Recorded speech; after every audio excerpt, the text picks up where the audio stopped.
Everything to Nothing, a new novel by VMS. From the author's heart. There are moments in life when silence becomes our only witness, when everything we once built names, homes, careers, identities dissolves. We are left face to face with the rawness of being. Everything to Nothing was born from that silence. Mira's story is not merely a woman's fall from grace, it is a human journey of how love, betrayal, ambition, survival coexist in fragile harmony. It is about how envy can destroy, but compassion, even in its simplest form, can resurrect. This book is a reflection on the invisible architecture of the soul. What remains when the world withdraws its applause? It is also an offering of hope that love, when unconditional, unhurried, can breathe life into the ashes of the self. To every reader who has felt unseen, unheard, or unloved, may you find these pages a quiet recognition that your breath itself is a proof that you are still becoming. The prologue, the breath after the storm. There was silence, thick, living, pulsating silence, the kind that lingers after destruction as pent as fury. Meera stood on the terrace of her apartment, the Bangalore skyline stretching like a wound stitched with neon light. She had once owned part of the skyline, offices that bore her name, billboards celebrating her company, the glittering empire that made her family proud and her enemies restless. Now all of it existed only in code files and memories because of COVID 19 that shattered all her business and dream. The night air smelled faintly of burnt jasmine and rain soaked dust. Far away, thunder rolled. Hesitant, almost tired, Mira's fingers gripped the railing, her mind a carousel of what ifs refused to rest. She thought of her son and his laughter on the marble steps, the way he used to run into her arms, sticky with mango juice and joy. And she thought of her husband, Rohan, the man who once kissed her forehead as though she was sacred and later signed papers that erased her existence. There was no rage now, only exhaustion, and the world had stripped her bare of wealth, of name, of belonging. And yet she was still here breathing. That perhaps was her last act of defiance. And Rajiv's words echoed softly from memory. You don't owe the world anything, Meera. Just breathe. The rest will follow. She closed her eyes somewhere beyond the noise of the city. A quiet truth waited that sometimes we must become nothing to learn the meaning of everything. Chapter 1, The House of Laughter, Bangalore 1985. The city was still wrapped in its gentle garden calm, the scent of rain mingling with the sweetness of champa blossoms, and the afternoons were golden and evenings kind. In one of its old neighborhoods with mango trees leaning over red tiled roofs and stood the Menon residence house that seemed to breathe with life itself. 12,000 square feet of living memory, shaded courtyards, marble verandas, a garden large enough for childhood to grow wild and free. Meera was born here, the second of the four children, bright-eyed, curious, endlessly observant. Her father, Krishnan Menon, was a businessman who believed that success was a discipline, not luck. Her mother, Rukmini Nair, carried in her eyes the quiet pride of a woman who had traded her own ambitions for the family's ascent. Life in that house moved with rhythm. Mornings began with the aroma of filter coffee and the radio playing old ghazals. Afternoons were slow, ceiling fans creaking, cousins sprawled on cool music floors, and the Rukmini's voice calling out for homework and humility. city. Everything's were Mira's favorite, and especially the evenings, the monsoon skies would darken and the smell of wet earth would fill the courtyard. She would stand at the balcony watching the drizzle turn to rain, dreaming of the world beyond the gates, a world she promised herself she would one day conquer. The child of observation, unlike her siblings, Mira was not content with play. She watched everything, how her father's tone shifted when he spoke to men of power, and how her mother's smile dimmed after guests left, and how envy sometimes hid behind the compliments. One afternoon, she overheard her aunt whisper to another, Rukmini's girl will be proud one day. You can see it already in her eyes. Meera didn't fully understand pride then, but she remembered the sting. At age 10, she wrote her first essay titled Why I Will Build My Own House. Her teacher read it aloud in class, saying it sounded like something an adult would write, and she came home. Her father placed her head a hand on her head and said, the world respects those who create, not those who complain. She carried the line like scripture. And the garden of the storm, Bangalore's climate was first new. She loved how the wind danced through the gulmohar leaves, how the sky shifted from silver to golden before a storm. The natural beauty around her became a mirror of her moods, and playful, curious, then introspective. But beauty never comes without its shadow. By 13, Meera began noticing how affection changed shapes in families. Her elder sister envied her report cards. Younger brother accused her of being the favorite. Mother's eyes, once soft, now carried a flicker of warning. Don't fly too high, Meera, Rukmini would say.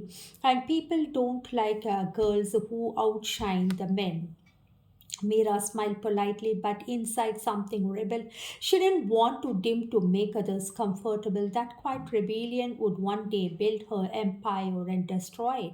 A night to remember, one monsoon night as a family gathered for dinner, lighting cracked and across the sky, illuminating Mira's face on the table. And she was telling her father about her dream to study design and architect and start her own company someday. Her father laughed softly, proud yet cautious. Ambition is good, Michael, he said, but it must never blind you to love. Success is not worth if it is has no one to share it with. Those words nestled somewhere deep in her, though she wouldn't recall them until decades later, standing alone on that terrace outside the storm raged. Inside, laughter filled the house, unaware that one day that laughter would echo in Mira's memory as a second of everything she had, as a sound of everything that she had lost. And next chapter, it is about the teenage furnace. Bangalore 1995, the city had started to change. New roads where trees, once glass buildings rising beside the old rain-stained bungalows. And in the Menon household too, change had begun its silent infiltration. Mira was 15 now, and graceful, sharp-witted, and already aware of the soft power her presence carried. She walked through her world with a kind of composed curiosity, her notebooks filled with sketches of interiors, color palettes, and strange reflections about people. The age of mirrors. Adolescence for Mira was not rebellion, it was a revelation. She began to see people not as roles but as masks. Her father's authority, mother's sacrifice, siblings' smiles all seemed to shimmer with a faint undercurrent of rivalry, fear, and performance. Her sister Kavita, 3 years older, often accused Mira of being perfect. You always get what you want, she snapped one evening, throwing a book onto the bed. You are everyone's favorite at home. Mira didn't argue, she only said softly, maybe I just work harder, but inside she wondered why love so easily turned into competition. Some days at St. Teresa's convent, Mira was the kind of student teachers remembered precise handwriting, thoughtful answers, quiet intensity that made her classmates both admire and resent her. During lunch break, she would often sit by the window gazing at the rain soaked playground, writing in a diary, I think people love you only when you don't threaten them. She once wrote, the moment you grow, they start looking for your flaws. Those pages became her secret refuge, a place where she could be brutally honest in a world obsessed with politeness. When she won the city level essay competition, the local paper printed a photo. Young visionary speaks of a new India. That evening, her father's pride was unmistakable. But behind him, she noticed her mother's tight lipped smile, her sister's eyes flickering with something unspoken. It was the first time Mira understood success isolates, the first wound. Every girl remembers her first heartbreak, not always from love, sometimes from trust. For Mira, it came from a closest friend, Anjali, a bright, charming girl who shared everything with her until competition entered their friendship. That day, both applied for a summer design scholarship. Mira won. Next day, Anjali did not come to school. When she returned, she avoided Mira's eyes, but the weekend rumors had spread that Mira used her father's influence to get the award.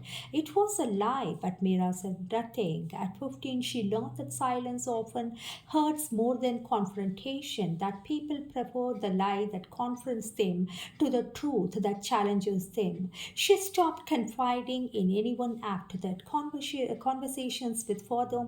One evening, she found her father sitting on the veranda, newspaper folder beside him. The toilet was deep purple, the garden glowing faintly under the first stars. And you are quiet these days, he said, glancing at her. Growing up, she replied. He smiled. Don't let the world make you too strong, Mira.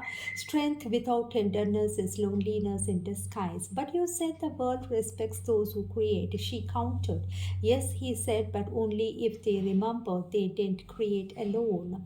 That night, his words echoed in her, a warning wrapped in love, becoming her own world. By 17, Mira was already dreaming in blueprints, and she filled sketchbooks with ideas for homes, garden, furniture, light, and she is almost an architect, not just how they look but how they felt. Design, she wrote in her diary, is the soul's geometry. Spaces should breathe like people. Her teachers predicted a bright future. Her relatives whispered about too much ambition for a girl at home. Her sister got engaged, brother began college, mother's tone grew sharper, small comments about clothes, late nights, independence. The world is not safe for girls who stand alone, Rukmini, her mother said. Mira smiled, hiding the ache of being misunderstood. Maybe the world needs to learn safety from her, she murmured under her breath. Evening of realization. The monsoon that year was fierce. One evening, thunder rolled over the city. Mira sat by the balcony sketching as lighting illuminated the wet trees. A reflection on the glass startled her. A young woman looking back, not the child she once knew. She realized that the childhood had quietly slipped away, and its place stood a mind that saw too much, felt too deeply, and trusted too little. Her diary entry that night read, I will never depend on anyone for my worth. The day I do, I will lose myself. It was a vow that would one day make her unstoppable and unbearably lonely. And the next chapter, it is about the first fire, Bangalore 1998. The world was expanding, new dreams and new technologies and new freedoms for Mira. College life was the first taste of a horizon that could claim on her own. St. Joseph's School of Design stood in the heart of the city, a place where glass met the green and where conversations about art spilled into debates about philosophy, and where youth believed the future could be designed. Mira entered those corridors like sunlight through fog, and quietly, without announcement but impassable to ignore once seen. The city and the girl, Bangalore in the late 90s was awakening. The scent of the wet earth still lingered under the new perfume of software ambition. Rickshaws rattled past. Sleek cars and coffee shops became sanctuaries for dreamers. Mira loved the city's contradictions. She walked every way from church streets chaos too, and Cubbon Park's serenity, feeling both alone and alive at 19. She had discovered the pleasure of solitude without loneliness. A diary from the time read, freedom is not rebellion, it's a quiet knowing that you belong to yourself. The spark of creation classes fascinated her. Her professors called her the mind with maps because she could visualize entire spaces from a single bird. When others thought of color as decoration, Mira saw it as an emotion, a graduation project. The house that breathes was a design for a sustainable home using local materials and open air courtyards. When she presented it, the jury was stunned. You design it like a poet, and said Professor Lobo, an old architect who rarely praised anyone. Because I think like one, she replied with a small smile. The design later won her the Young Innovator Award, opening doors to international recognition. Behind every applause, she began to sense a shadow admiration turning into comparison into resentment. The taste of love. It was during these golden years that Mira met Rogan. He was 2 years senior, charming, articulate, with the careless confidence of someone born to be adored. He noticed her during seminar, approached after the session. You design like with emotion, he said. That's rare. And you speak like a philosopher, she replied, amused. Maybe we would collaborate, he said, and she laughed, not knowing that this casual conversation would change your life. Their friendship was first at ease, and coffee after class, shared sketches, long walks, discussing art and meaning. And Rogan admired her discipline, Mira admired her spontaneity. Together, they dreamed of starting something of their own, a design studio where aesthetics met empathy. But love for Mira was not a surrender, it was curiosity. I want someone who doesn't complete me, she once told a friend, but reminds me that I'm already whole. Rogan smiled when she said things like that, but deep down he didn't understand. He was drawn to her light and quietly afraid of it. A letter never sent. One evening, Mira wrote in a journal, there is a fire inside me, not to destroy but to build. I want to create spaces where people feel peace again. But the more I dream, the fewer people seem to understand. Maybe creation is a lonely act. She tore the page out and folded it into an envelope addressed to no one. Years later, when she lost everything, she would find that page again, yellowed, fragile, eerily prophetic. And the first betrayal as graduation approach, competition intensified. A prestigious design firm announced an internship that could launch a career overnight. Mira Rogan both applied individually. When the result came, Mira was selected. Rogan congratulated her with a smile to practice, a hug to step. That night, overheard him on a call with a friend. She just got lucky. You know how these things work. The words burned not because they were cruel, but because they were familiar. She had heard them all her life. The next day, she handed him his sketchbook and said quietly, luck never designed a thing, people do. It was the first argument. It would not be the last. Becoming fire after graduation, Mira joined the firm and had recognized her talent. Within months, she was leading projects. Her ideas transforming ordinary houses into living poems, and her designs were featured into architecture magazine. She was earning, traveling, teaching. The girl who once dreamed in notebooks was now creating real spaces that carried a signature touch, light, silence, and soul. But success once again came with whispers. Our male colleagues dismissed her as too ambitious. Clients flirted under the guise of flattery. Friends grew distant, and Mira learned to wear calm like a shield.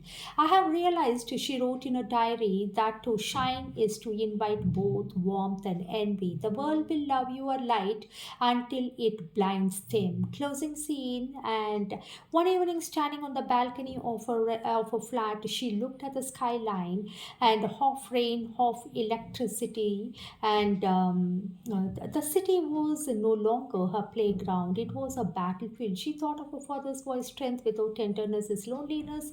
The wind carried the scent of rain and betrayal. Mira whispered to herself, then I will be both strong and tender, even if it breaks me.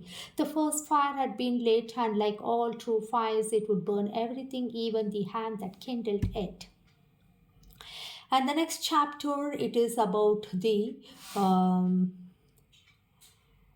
design firm that she has developed. The design firm name is ABC Designs. And Bangalore 2004, the city had changed beyond recognition. Glass towers rose where old villas once stood, and the rain no longer lingered. It rushed past hurried lights for Meera. The transformation of Bangalore mirrored her own journey from the quiet child to the garden home to the commanding woman at the head of a new empire, the birth of the dream.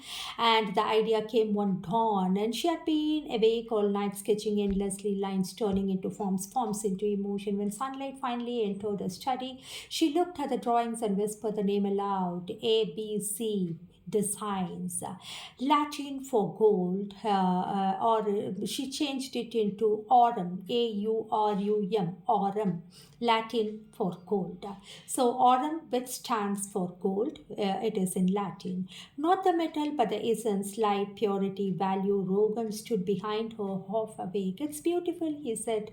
Like you, he had proposed 6 months earlier after 5 years of relationship that oscillated between brilliance and friction. Meera, pragmatic even in love, had hesitated, but in Rogan she saw a reflection of her ambition, charming, intelligent, socially magnetic. Together they could build something remarkable, and so Aurum Designs was born, a boutique architectural interiors firm with an ethos of soulful modernity. Within 3 years, they were transforming Bangalore skyline. Every home they built felt like a story. Every client wanted to be designed by Aurum. The Queen of Light magazines called her the woman who reimagined space, and she was 30, elegant, articulate, her face often grazing lifestyle covers. At conferences, she spoke about the psychology of space and how light influences mood, how colors heals, how home is an emotional geography. Architecture, she said once on stage, is not about walls, it's about belonging. Audience rose in applause, and Rohan smiled from the front row, his pride genuine but complicated. He loved her, but her love, her light sometimes cast shadows on his home, the home they built. Their personal home in Indiranagar was a masterpiece, 12,000 square feet of glass, stone, and silence. The courtyard held a single frangipani tree, and whose blossoms felt like white stars on the floor. Every room opened to light, and every window reflected their shared dream. In that house, Meera gave birth to their son, Arjun. Her anchor, her reason, her breath, and his laughter filled the spaces like sunlight.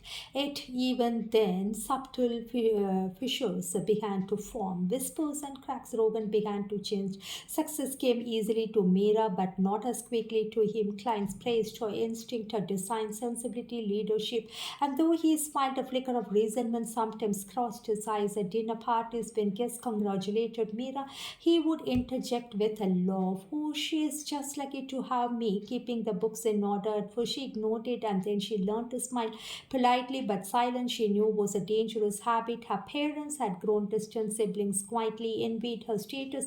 Family conversations that once began with affection now ended in tension. And you have forgotten your roots, her sister said one night. No, Mira replied softly, I am just growing new one. The taste of power, the wealth poured in, luxury cars, invitations to international design awards, brand collaborations. Mira, who once saved to buy sketchbooks, now flew business class and gave TED Talks of women in leadership. And the higher she climbed, the fewer people she could trust. Employees flattered her in public and mocked her in private. Partners smiled while planning their exits, but Mira was used to stand alone. She built walls around her heart, invisible, elegant, and impenetrable. The marriage in slow decline. Rohan grew colder, retreating into long business trips. His phones always away, turned away, his laughter softer when she entered a room. There were rumors a junior associate whispered names, fragments of truth Mira refused to piece together.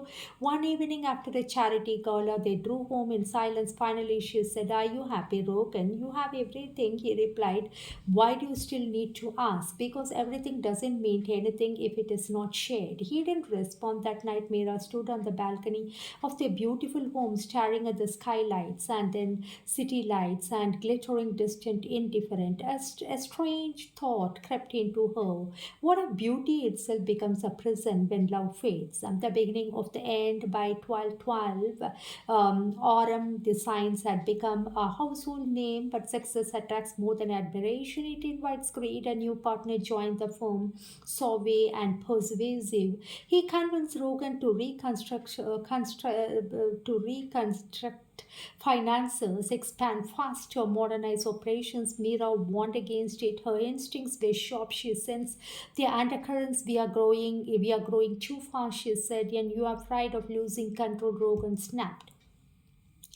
He didn't see that he already had within a year mismanagement, forged contracts, siphoned funds began surfacing when Mira confronted the account. She found irregularities, but before she could act, the accusation turned toward her. The man she trusted most had built his escape and a downfall. Final scene: one evening after an emergency board meeting, Mira sat alone in her office. Glass walls reflected the skyline she had helped create, and she was 38, successful, admired, utterly alone. Her phone passed a message from Rogan. Let's talk when you are calm down. Don't make a scene. She smiled faintly. Tears unspilled. Calm was all she had left. An outside rain streaked the windows, distorting the view.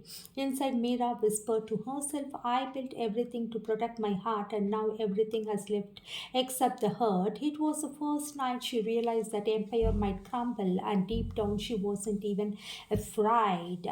And the next, it is about the betrayal. Bangalore 2014. Rain had a different sound now. It no longer sang on the rooftops. It whispered warnings, and then the house that once glowed with laughter now felt like a museum of memories, each room echoing something that was no longer there. The first signs it began subtly: hesitation in the accounts, and unanswered email, board meeting delayed. Mira brushed it aside. She had weathered storms before, and something deeper was unraveling beneath the silence. Her manager, Shalini, looked uneasy one morning. Ma'am, there is a discrepancy in Project Serene. How much? It is not about the amount, ma'am. It is about the authorization. It's signed by you. Mira frowned. She hadn't even seen those documents. The signature was hers. Perfect, fluid, precise. And yet she knew it wasn't. And that night she called Rogan. Did you authorize any transfers? Relax, Mira. You are paranoid. I told you the consultants are managing things, but they are in my name. Everything in your name. You wanted control. Now take responsibility. He hung up before she could respond. Something inside her broke, not loudly, but like a quiet thread snapping deep within the fabric of her life. The spiral within months. The newspaper carried headlines that twisted truth into spectacle. Autumn Designs under investigation. CEO Mira. Krishnan accused of corporate fraud, and power coupled rift fuels financial scandal. She stared at the paper, a name bolted in black. The same media that once celebrated her now fed on her downfall, and vultures circling a fallen queen. The call stopped. Invitation says clients distanced themselves, and when she went to the court for the first hearing, she saw Rogan sitting two rows behind, not beside her. He looked composed, even sympathetic, and as if he were a victim of her mistakes the day of the raid.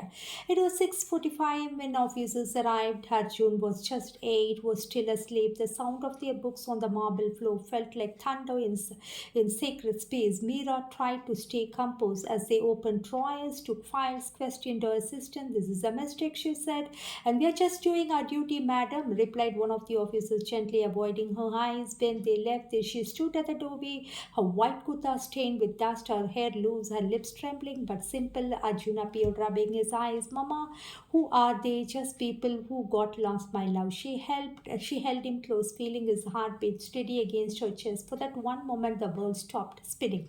The family's silence. Her parents refused to take a call. Sisters sent a message.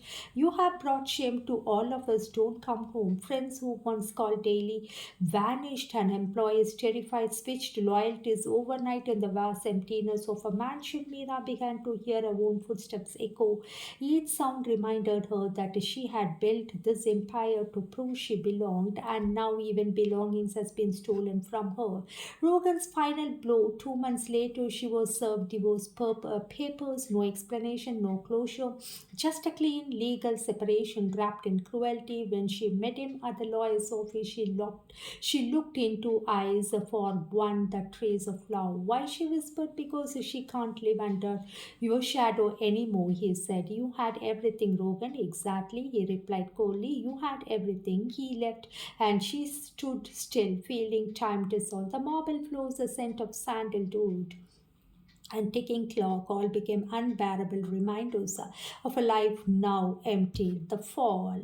By winter, Oregon designs had been taken over by the very people who conspired against her. Her raccoons were frozen, repossessed mansions sealed for investigation. One night she packed a single suitcase and left quietly without telling anyone where she was going. The city lights blurred through her tears as she drew away from the life she had built, from the name she had made, from the identity she no longer recognized. She had gone to a small apartment on the outskirts of Bangalore, a place where no one knew her and where she could be in no one. And the silence after everything, days that followed, were a blur of numbness. She stopped reading the newspaper, stopped answering calls.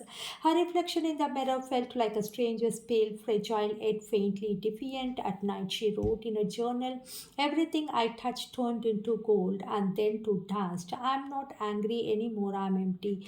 Maybe emptiness is where truth begins, and it was in the emptiness when everything was gone. And that time she met Rajiv. He was part of her old world. He did not know the stories, the fame, the fall. He only saw her, the trembling, broken woman sitting in a cafe, trying to hide her tears behind a cup of coffee. You look like someone who has been to war, he said quietly, and lost. And she replied, sometime losing everything is the only way to find peace, he said. And that way, how it began, not to love, but as a recognition. And the next chapter, it is about the second breath. The rain had softened again the rain that year, as if skies themselves had forgiven her. The world outside her tiny apartments was remarkable. Crackle Lane, a neem tree that shed its leaf unevenly into a chai stall where people spoke loudly about other people's lives. For Meera, the ordinariness was a gift, a beginning of stillness. Each morning she woke up to silence and no board meeting, no call, no decision demanding her name. She had lost the empire, the marriage, the reputation, but she had also lost fear. The fear of falling again. Sometimes she sat by the window for hours, watching light shift across the cracked wall opposite hers. In that simple rhythm, she found peace that luxury had never given her. Her own companion was a journal. And he was like anyone that have ever met. Rajiv, quite unpretentious, steady, worked as a teacher as a nearby government school. He wore the same faded shirt most days, carried a notebook filled with poems, and smiled in that they have some kind of understanding. And it was a kind of slow healing. He never asked her about her past. He didn't probe, he didn't judge, he didn't offer advice. Instead, he listened. Over countless cups of chai, Meera began to speak not about business or betrayal, but about fear, about loneliness, strange ache of waking up to silence. One evening, as the sun dipped behind the neem tree and realizing, you were never loved in the first place. Rajiv didn't respond. He simply placed his hand over hers, and not in pity, but in understanding. And the first time in years, Meera didn't flinch from kindness. And it is a kind of reunion with Rajiv. She rediscovered forgotten pieces of herself. That Meera who loved easily, who loved the small things and homemade coffee. They spent some times together, and the new beginning. By the following spring, Meera began designing again, not skyscrapers or luxury homes, but simple spaces for people who had lost theirs. She worked with shelter schools and women rehabilitation center, and she renamed it as a initiative as a Nirvana Spaces. Rajiv helped her with accounts, often joking, "You trust me with numbers only because I know you don't care about that." Their friendship deepened into something sacred, not romance into traditional sense, but a quiet of companionship existed beyond words. And as the things goes on, there is a time came that Nirvana Space designing hope inside. Meera sat by the window sketching a community shelter for abandoned women. Her pencil moved with calm precision, and every line she drew felt like a breath. And Rajiv had become quite constant of her days. He never asked for more than her presence. Some evening they sat on the terrace sipping tea. Their silence carried the comfort of old friend who had never too much asked any explanation. Do you ever think about the past? He asked once. Sometimes she said, but not with pain anymore, more like gratitude for what it has been taught to me. And their friendship went on like that. One fine day came, and Rajiv was supposed to leave from her life, and she wrote a letter to the girl who once believed she was nothing. You were never nothing, and you were becoming. Every betrayal was a mirror, every fall a doorway, and you did not lose your world. You found your soul, and perhaps that was always the purpose of everything, to lead your home. It is Meera wrote, a letter to the soul. She closed the journal, turned off the lamp, and stepped outside. The city slept beneath a sky scattered with stars. She inhaled deeply, scent of rain, clay, distant jasmine, and smiled. And lastly, the journey within. And over time, Mira began to write again essays, reflections, short pieces about healing and architecture. Spaces healers when we allow them to hold our silence. Love, when it is pure, does not ask to stay, it simply remains. And a kind of quiet farewell. Months later, Rajiv received a teaching fellowship abroad. And when he told Mira, her instinct that was silent. And then she said, you have to move on, Rajiv. Your future is very important. And then he walked away, and for the first time, Mira did not feel abandoned. She felt complete. The letter she never sent to him. Dear Rajiv, I used to believe that love needed possession to be real. You taught me that it needs presence instead. You came into my life not to fix it, but to remind me that broken things can still hold light. I don't know what the future holds, but I know this: our souls met for a reason, and the reason was healing. And wherever you are, thank you for being my peace, Mira. And the whispers of dawn, the last thing.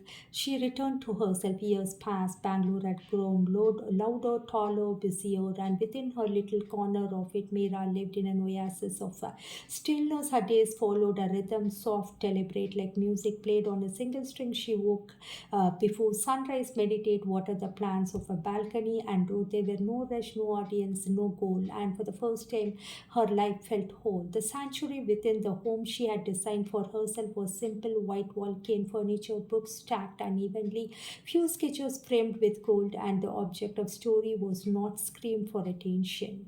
I used to design for beauty, now I design for peace. The silence no longer frightened her, it held her like a mother's arm. And Nirvana spaces had flourished into a movement rather than a business. Women across the country began to write to Mira, survivors, dreamers, artists who had lost their life. She read every letter she made her weep quietly, and then filled it with awe. One line from a young architect stayed with her. I used to think failure was the end. Then I read your story and realized it is the beginning of truth. Mira framed the sentence on her wall, and her story has become a mirror of others, not because it was extraordinary, but because it was real. And the letters has become her own thing. The last mirror. Her birthday stood like a mirror. She is the same kind the mirror had once frightened her years ago. This time she smiled. You are not nothing, she whispered. You are everything that remains. When everything else is gone, outside the evening light turned into room gold, and the scent of rain drifted into the half window open. It was itself and passed to watch like a claim. And she wrote the last thing. I'm still breathing. Night in Bangalore carried the scent of jasmine and damp soil. Though her windows, Mira could see the city glittering like a river of stars. Each light a story, a love, betrayal, birth, loss, laughter. She watched it quietly, no longer part of its noise, but not part of its either. Her life has come to a full circle. She had built empires and watched them collapse, and then thrusted faces, later dissolve into cruelty. She had walked through fire, not once but many, and yet here she was breathing. The end of everything to nothing.